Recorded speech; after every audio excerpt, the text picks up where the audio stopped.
Di sebuah sudut gelap di ibu negara Uzbekistan, Tashkent, terdapat satu peninggalan yang bersejarah bagi umat Islam, yaitu Al-Quran yang tertua di dunia.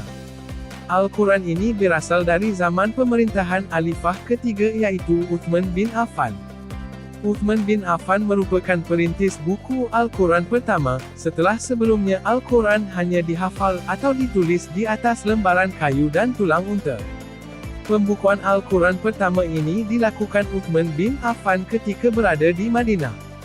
Pembukuan Al-Quran ini selesai pada tahun 651 atau 19 tahun selepas kematian Rasulullah SAW.